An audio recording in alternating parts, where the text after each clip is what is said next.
This BTV World, I am Syed Shabahat Ali and you are watching Fault Lines. The entire world was looking towards India where the national elections were taking place, and now these elections have been concluded. National Democratic Alliance of India has comprehensively won the election, winning 293 seats, and this was an alliance led by Bharatiya Janata Party. Interestingly, the opposition parties together that had formed an alliance called the Indian National Development Inclusive Alliance, which was abbreviated as India, could not stop Narendra Modi from securing the third term, as we had predicted in a program that we had done slightly before the elections. But this has given birth to many questions. Importantly, the plight of minorities in India is expected to continue. And how will India keep playing its face in international politics and its role in international politics, which has been condemned over a period of time by many international powers as well as by many nations? To join me on this very interesting conversation, my first guest is Syed Muhammad Ali, an expert of geopolitics, joining me on Skype from Islamabad. Ali, I welcome you to the show. Thank you for having me, Shabahat. Always a pleasure. Ali, tell me the key factors that contributed in comprehensive success of this NDA alliance. I think there are three main factors which have caused this shocking result for BJP and a pleasant surprise for the opposition. Number one, I think BJP's election campaign had three major flaws. Number one, they relied disproportionately and unrealistically on the popularity of Narendra Modi as an individual, as a charismatic leader within the hardcore conservative Hindu populace. That's the first reason. The second is obviously their political narrative was deeply entrenched and based on promoting the Hindutva ideology symbolized in the reconstruction of Ram Mandir, destruction of Babri Mosque, marginalization and exploitation of minorities, ranging from Sikhs to Muslims to Christians to Dalits. So obviously these non-conservative minorities of India voted heavily in favor of the opposition parties. According to recent estimates, Congress alone received 76% of the Muslim vote. Who felt really threatened by the Hindutva extremist ideology of BJP.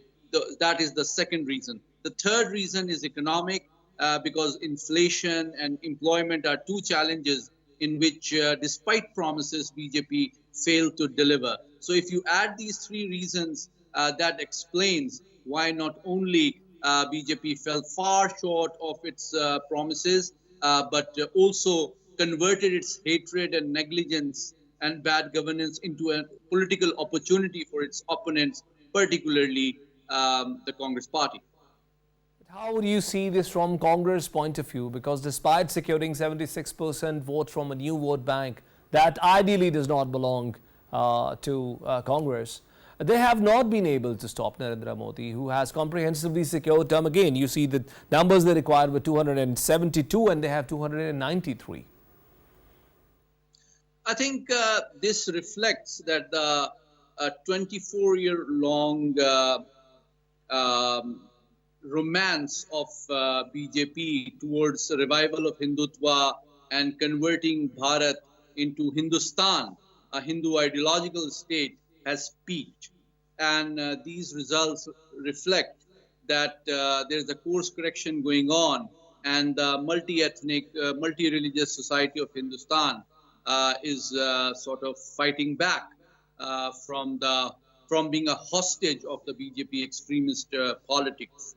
And therefore, you see this extremism and hatred translating into a timely political opportunity for the opposition parties, particularly the Indian Congress. And I think which heavily relied not only on the non-Hindu vote, but also the grievances and bad governance which was afoot in the previous several governments of BJP. As we have seen demography at play in the subcontinent elections, because there is always new people coming to the electoral process who haven't voted before. How did the demography was at play in these elections? I think demography is a very important factor, particularly in India, where more than 650 million voters came out to vote. Because it's a multi-ethnic society, multi-religious society, multi-caste society.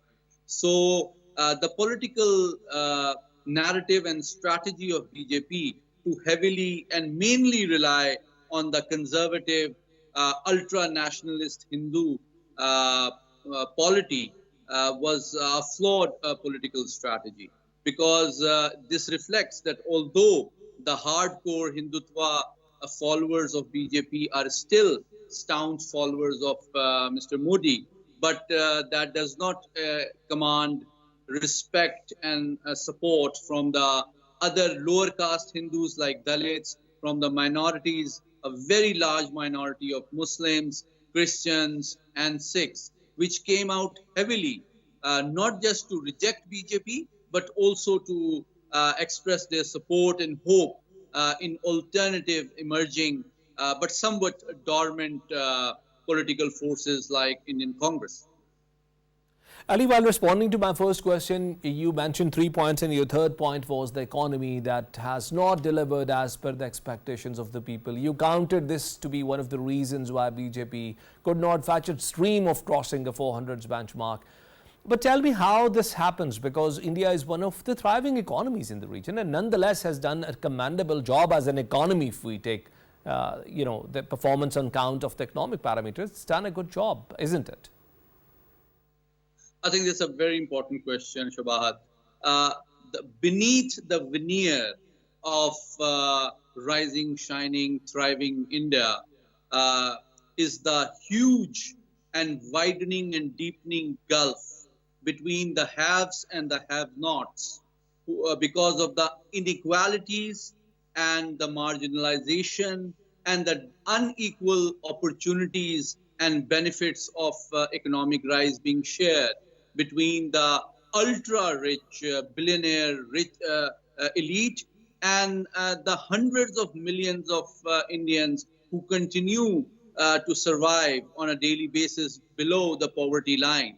So what is the reality which often is overlooked by the international community is the fact that some people, a few individuals, a few families are definitely becoming billionaires. But on the other hand, there are hundreds of millions of Indians who continue to survive on a daily basis despite the promises from BJP. They continue to live below the poverty line.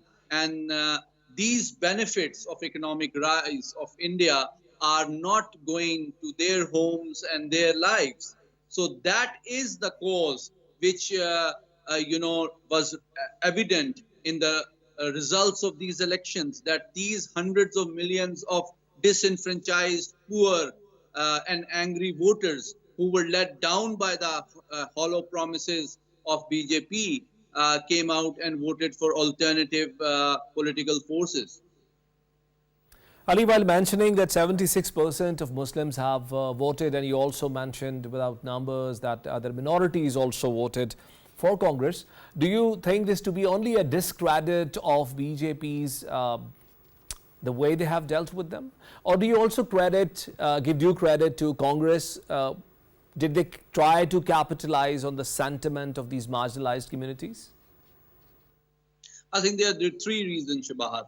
One is anger, the other is frustration, and the third is hopelessness. You see the anger of these lower caste Hindus who, despite being Hindu, are not offered the same opportunities and benefits which the conservative elitist RSS followers and BJP staunch allies are benefiting from. And then you see frustration of the liberal left of center Indian people who obviously feel let down and neglected by this extremist narrative and a totalitarian approach of Mr. Modi. And the third is hopelessness of the minorities who are not only isolated, marginalized, exploited, but at times their exploitation is celebrated. And as per the promise and manifesto of BJP, which were expecting more than 400, Lok Sabha seats, aim to transform the Indian constitution in order to recover it from all the relics of democracy and secularism and convert India into Hindustan. So that was the hopelessness, fear, and frustration which was capitalized by the opposing and alternative political forces and resulted in the political rejection of BJP. My last question, Ali, do you see this to affect India's foreign policy somehow? Because under BJP, they had problems with China, they had problems with Pakistan, they had problems with Nepal, they had problems with Canada and many other countries. The list is very long. Do you find a continuity of the same policy under Narendra Modi's third term, which is now having some other ally partners within this alliance? Shabbat, there are three factors which will determine the future course and direction of Indian foreign policy. Number one, it is a reality that if BJP forms a weak coalition government, it will be counterbalanced within the Lok Sabha by a very vocal and strong opposition. So it will not be able to, do whatever they want, number one. Number two, the recent very aggressive, destabilizing and irresponsible statecraft demonstrated in the last government of Mr. Modi in the form of sending intelligence agents abroad to UK, US, Canada, and Australia to assassinate their critics is something which has caused a lot of concern in the Western powers. And the third factor is that I think the realization that aggression, destabilization, and hatred might be a domestic political strategy, but it cannot be,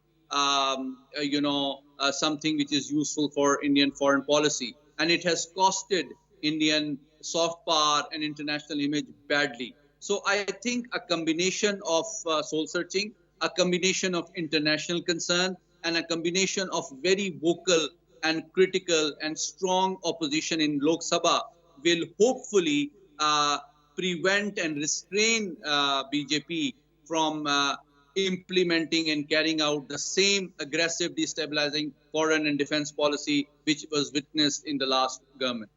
Thank you very much, Syed Muhammad Ali, for being guest in our show. Thank Ladies and gentlemen, we'll take a break and we'll join you back with second segment of the program. Stay with us.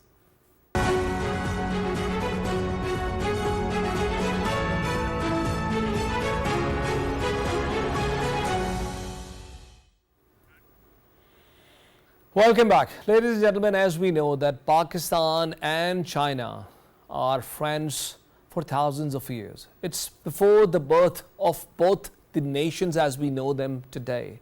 Before the birth of Buddha and Confucius, the two countries were interconnected and economically and politically as well.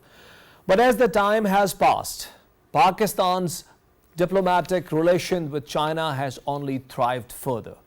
Prime Minister Shehbaz Sharif is on an official visit to China, where he's meeting President Xi Jinping and also the Chinese Premier. Alongside his delegates are also meeting with him many officials and as well as some entrepreneurs who are going to be invited to come and invest in Pakistan. This is a very timely and a very important visit which has great significance for both the countries, as Pakistan is running through a financial rough line and China is looking towards strengthening up its infrastructure as well as to garner the diplomatic support that it seeks from Pakistan. To talk about this very pertinent issue, I'm joined by Mr. Miyan Ibrar, who is resident editor of Pakistan Today. Ibrar Sahab, welcome to the show. Thank you. Thank you, Shabahat, for having me. Ibrar sir, first things first, help me to understand the timing and the significance of this visit. Shabahat, you and your audience would definitely know that Pakistan is passing through a critical phase in terms of its economic and financial situation.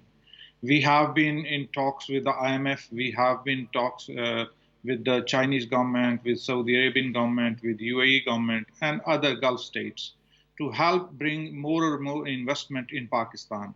There is an IFC, a civil military body that is helping this process get through.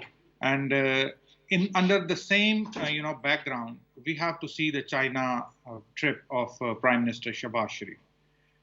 We have seen that China was very eager to receive Prime Minister Shahbaz because he was elected recently in February 2024 elections, and he went with all his colleagues of the cabinet. It was a mammoth delegation, and they were received very well. And we are expecting lots of developments in terms of foreign investment, in terms of new agreements, and there have been new agreements as well. So we will come to the new agreements when you talk about those. But before that, I would want to understand the overall environment in China, the political environment in China, with regards to the recent escalations that are, that China is facing at the moment, the recent problems that it has started facing. So tell us about the environment that we have in China at the moment while Pakistan's delegation is reaching there. Shabahat, when Prime Minister landed in China, in Shenzhen, that is the information technology hub, and whose only one city's GDP is $482 billion. So you have to understand the magnitude of the city, which is creating wonders, and creating ripples in across global markets. So when Prime Minister landed there, you have to understand that Pakistan had a mammoth foreign debts to pay. We have to only in this year we have to pay $22 billion to foreign debt. So in these circumstances, Prime Minister went there along with his team to help explore new avenues to attract Chinese investors, and he was received very well. Party secretary of Shenzhen, he received him, and he threw a big dinner to receive and to extend all his wholehearted support for Pakistan's endeavor to attract Chinese investors. Now Shenzhen, is also a sister city of Gwadar, and Gwadar is being developed on the modern lines of Shenzhen. Shenzhen is a coastal city, just like Gwadar, and it's a major port of China, and it neighbors Hong Kong. So it's very important and significant in terms of global trade and investment. So Prime Minister landed there, and there was a business expo. Lots of programs had been arranged. Lots of meetings had been arranged by the Shenzhen government. And it was basically, this was the opportunity for Prime Minister Shahbaz Sharif and his team to engage with the investors. And, being not only the IT hub, it is also the hub of artificial intelligence as well.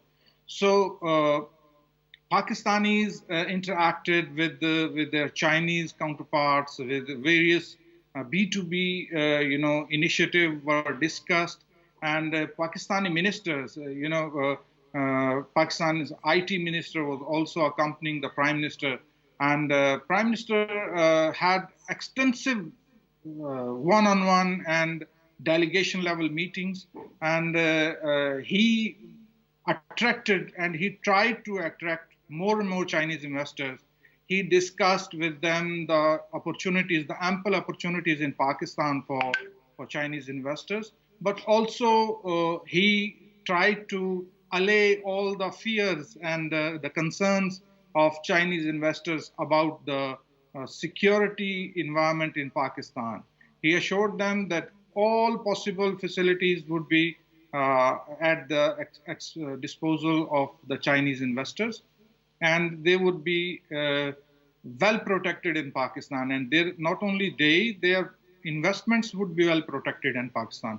So sovereign guarantees were discussed, and all the other possibilities were discussed, how to Pakistan attract more and more investments from China. Ibrar, on the agenda, I also saw that Prime Minister was going to meet the President of China as well as the Premier. So tell us more about that. Yes, and on the second leg of the visit, Prime Minister Shehbaz Sharif landed in Beijing, and where Army Chief had also already there. So the civil military delegation leadership, they had delegation level meetings. President Xi Jinping, especially despite the fact that there were lots of international leaders already in Beijing, and President Xi Jinping was already hosting them. But despite the fact, Xi Jinping had a special and exclusive dinner for Prime Minister and his team, and Army Chief also attended. Then Prime Minister Li Qiang, he hosted a lunch for Prime Minister and his team. And there were so many, meetings on the sidelines of these official meetings. Chinese leadership, they are very busy these days, despite the fact that their two houses were also meeting, and their CPC's top leadership also met. But special arrangements were made to host and receive Prime Minister Shehbaz Sharif and his team. And the cabinet, along with the Prime Minister, were given special briefings. Special meetings were held. Huawei chief also met the Prime Minister. Power China chief also met with the Prime Minister. So major companies heads also came, and they discussed how to further expand their businesses in Pakistan. Ibrar, can we talk about the MOUs that have been signed, and can you apprise us also about the agreements that we already have in place, and how does it become very relevant for the Prime Minister to visit China in context of the agreements that are already there? Yes, Shabat, it was a wonderful opportunity, and Prime Minister took very good use of it. We have to, discuss, despite the fact that, there are compulsions from the IMF that Pakistan can have a specific chunk of their, foreign reserves for investment. But we have to appreciate that despite all the pressure from the IMF, not only the Pakistani cabinet was well, prepared, they also were able to get Chinese investment promises for not only the Chinese projects, but also for some Pakistani infrastructure projects as well. Other than this infrastructure, there were energy initiatives also. And out of the 22 agreements and MOUs signed, there are, especially I would like to mention a few. MOU on feasibility study of DI Khan Yob Road. Now you have been, heard of the controversy of CPAC's eastern route. Now this road is actually the eastern route of the CPAC, and this has been discussed, and the feasibility study would be completed now under the Chinese loan, or it is loan or investment. I have to check, because this details are not there. Then MOU on feasibility study of Mirpur Muzaffarabad Mangala Road. Now this is very, very important, that for the first time I think that infrastructure project involving Kashmir has been discussed, and you know that there have been hue and cry by some countries about involving Kashmir. And now if CPAC is connected with this project, I think that it would be a huge opportunity in future that Pakistan and India can also negotiate for the third party, involvement in CPAC. Then, Ibrar, let's take it forward as we are very short of time. Tell me, in context of all the conversation that we have had so far, what do you think is going to be the trajectory of relationship between Pakistan and China? trajectory is going to be higher and higher, and I think that irrespective of regional or global challenges or environment, Pakistan and China are well on route to develop the friendship further. We have to. There have been some hue and cry about ML1's signing, but what we have to understand that Pakistan has under compulsion from IMF that it cannot start a mega, infrastructure project because Pakistan's economic condition is not well. So Pakistan and China are discussing more and more possibilities how to, materialize this ML1. There is a possibility that Pakistan and China come to an agreement that ML1 could be started initially on a smaller, level, and then it could be done in phases. So I think that this is a very good beginning, and this is why politicians are called the architect of possibilities. And they discussed all the possibilities how Pakistan can benefit from the lucrative and generous offers being made by China, and keeping in view the compulsion from the IMF, the World Bank, and the other IFIs. Pakistan is, I think, navigating through these challenges, and I think that this, though all the hopes were not met, but I think that out of the possibilities, this trip has given a very good opportunity for Prime Minister Shehbaz Sharif, who is now in Xi'an, the birthplace of President Xi Jinping, and there are other investors are also meeting. So I think that all in all, this visit is going to be very productive and promising for Pakistan and China. Thank you very much. Thank you very much, Ibrar, for being guest in our show. Ladies and gentlemen, we'll take a break and we'll join you back with last segment of the program. Stay with us.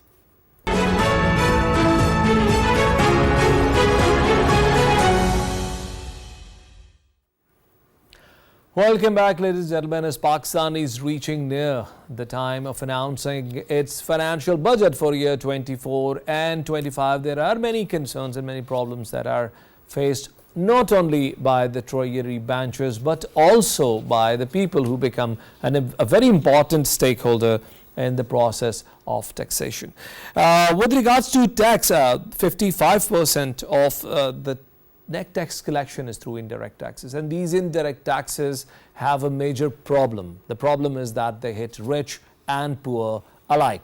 Also, there are many other considerations that are being circulated through media, like increasing GST from 18% to 19%, and if that happens, it will have its own economic consequences, as well as there are many other concerns in the salaried class as well, which is of the view, which have learned through different sources, that there is going to be a revision in taxation slabs as well. Importantly, the sectors that have not faced the brunt of modern taxation, like agriculture and real estate, are also on the radar of the government, as the government is trying to expand the tax base.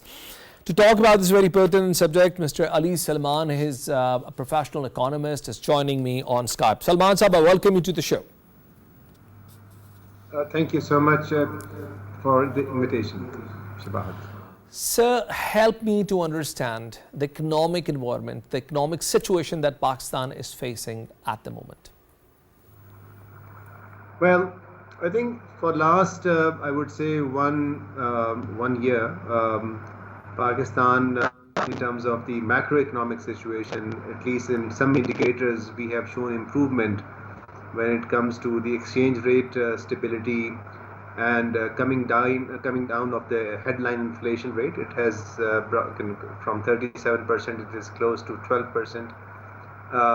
Also, in terms of current account deficit, we have shown improvement. There is a surplus, and Pakistan has also fulfilled the IMF condition of maintaining a primary surplus, for this year fiscal.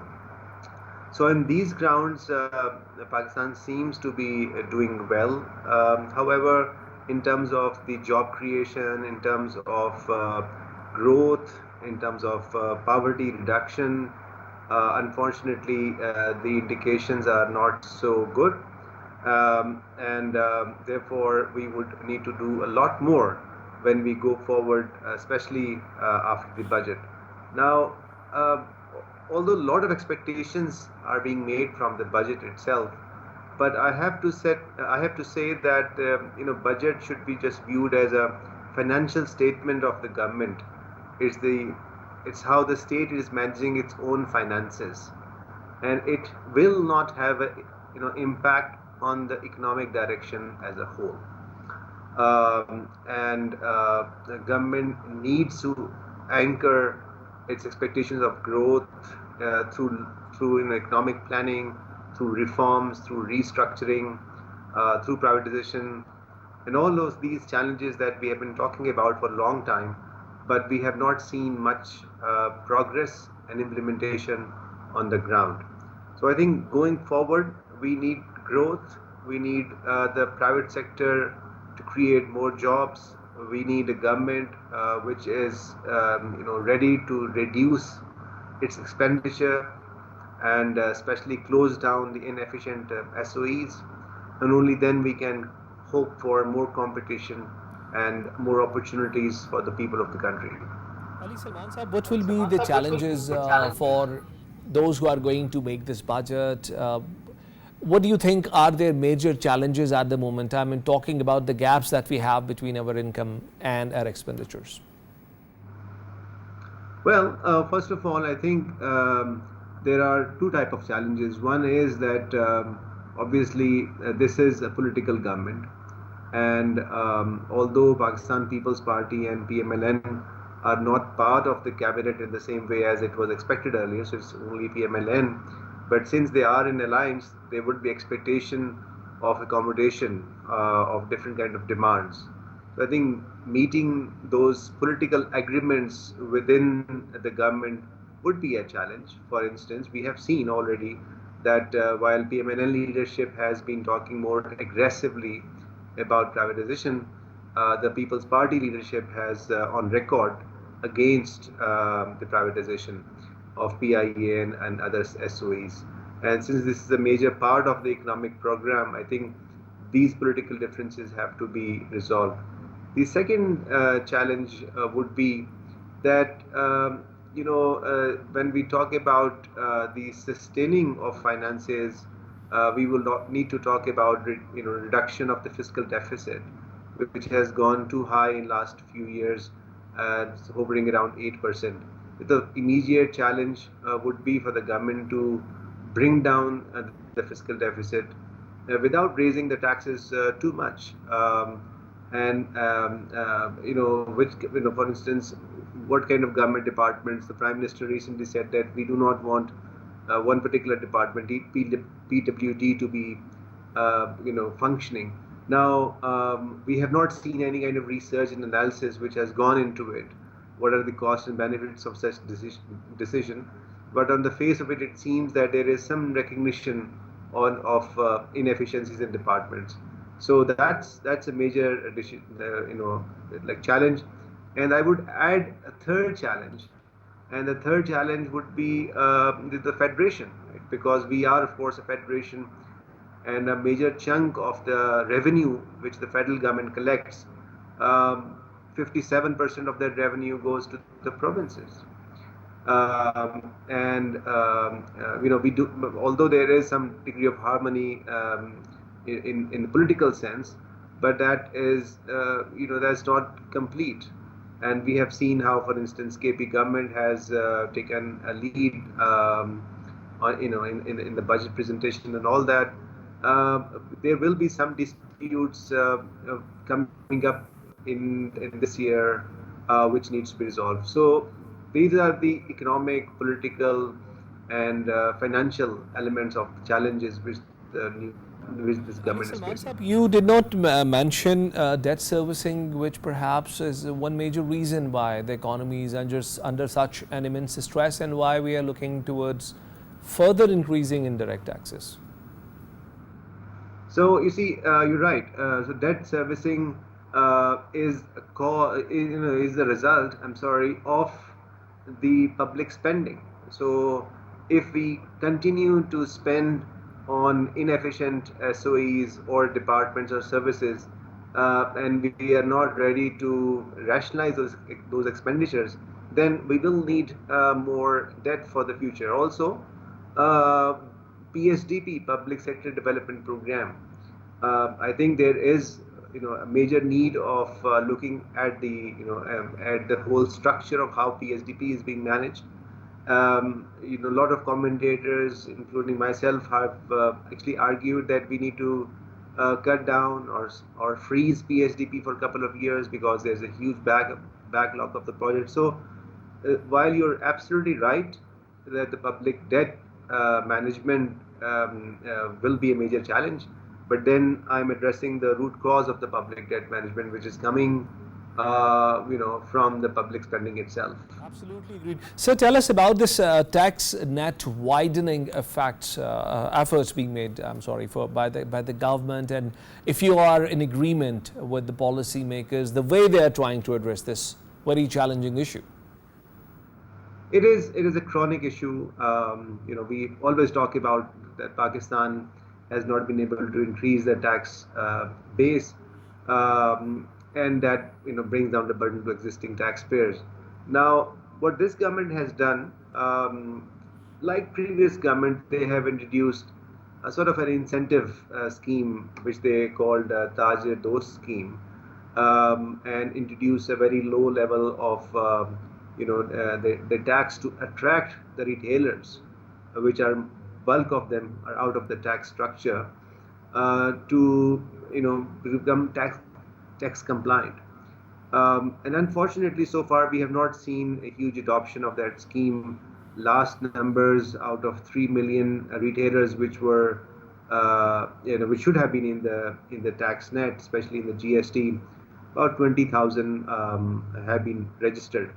Now, a big question mark is how are we going to fill up this gap? And I think the direction going forward should not be to increase the sales tax rate, but actually to decrease it significantly. Many countries, all in our region and other parts of the world, have done this successfully, bringing down the VAT or GST rate to 7 to 9%, and then expanding the tax base significantly, making sure that we are reducing the incentive for the businesses to stay out of the tax net. We need to trust the people who are doing business, and that trust needs to be demonstrated in the actions, not in statements, because people are looking for actions. Once government gives these concrete signals in terms of the tax rates reduction, I'm very sure that we will achieve a significant success. And lastly, sir, tell me about this agriculture sector that, well, actually doesn't contribute much to the GDP, but is now also going to be brought in mainstream taxation. At least that's what media is reporting. So how will this be affected? Because agriculture sector is not very well organized. It's not very well documented. So how is going to be the prospects of bringing this directly into the tax? You're right. I mean, traditionally, agriculture is a provincial subject. Agriculture income is a provincial subject, and we support the idea. I support the idea that this needs to be brought back to the federal government, because I think it has better capacity in terms of its enforcement, and then this provincial inequalities or lack of harmonies can be addressed by a federal or national tax agency. So I agree with this step if this is being considered.